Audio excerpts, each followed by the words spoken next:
video is going to show you how you can change or create a schedule in Forethought. I'm into a training account right now, so we can play with this and not worry about messing anyone up. So I'm going to go ahead and click in Forethought, and you will notice it's a pretty basic schedule. We have math set up, we have science, we have social studies. That's about it for this training one. But this is last year's schedule, so I obviously need to update it. I'm going to click Change My Settings in the lower left-hand corner. From there, I'm going to choose My Schedules. If I have multiple schedules, I'll see them all, but the only one I have is the 2011-12 schedule. So if I'm teaching the exact same grade level and I just need to update the order of my classes or maybe the name of my classes, I could click on it and hit Edit Schedule. However, if I changed grade levels or had any real significant change, I'm going to encourage you to remove the schedule and start over again. And that's what we're going to do here. So I click Remove Schedule. Don't worry, you're not going to lose anything from what you did the previous year. So I'm going to type in 2012, if I can click into it, 2012 to 13. You can name it whatever you want. You're the only person that's going to see that name. The first thing I need to do is add an entry. I kind of think of this as being a subject. Like the first subject I'm going to cover with my kids is math, and then we're going to do science. So that in my head is how I organize the different entries. If you're a secondary teacher or a teacher who works with a departmentalized grade level, you may only have one or two subjects, and so you may not even need to put them in the same order. It's up to you. So I click Add an Entry. The first option is a course with learning standards, and that's where I'm going to go connect the TEKS, so that's important. The next one is a course that mirrors another course. I would stay away from this.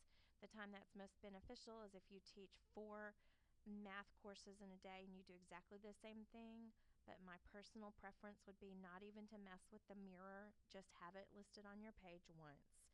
The special entry is if you need to be able to put in special notes like this is our lunchtime and these kids go here and these kids go here, or this is recess. Probably not all that helpful for you day to day. It might be helpful to a substitute teacher though. So most of our courses are going to be the course with learning standards.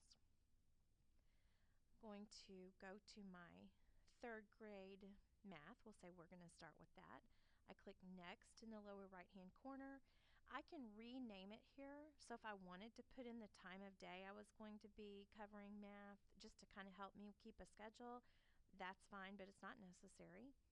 I click Next. I'm going to go ahead and add in a couple more. So I'm going to go back to a course with learning standards, and now we're going to do social studies. I'll leave it named that. I'll add a 3rd entry, and this time we'll do English Language Arts. Next. Leave it named that. If I need to arrange them, I can click on it and I can move this one up. I can do anything like that.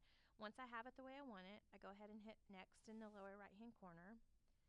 Now it comes back and says, do you want to add another schedule? Nope, I'm good with just one schedule, so I do have to hit Next, bottom right hand corner. Now it says, congratulations, you're finished. So I click the Begin Using Forethought. So that's as easy as it is to create a new schedule. Now one more thing I want to point out. If you can notice in the upper left hand corner in this small calendar, the days that are bold, so this 12th, the 12th is bold, the 5th, the 6th, those are days, if I click on those, it's going to have the previous schedule stamped on it. So if I go back to the 5th, you're going to see what we had before, math, then science, and social studies. But if I click on a day that has not already been stamped with a schedule, so it's one of them that's unbold, you're going to see the schedule I just created, math, English, social studies. So from here on out, it's going to have that.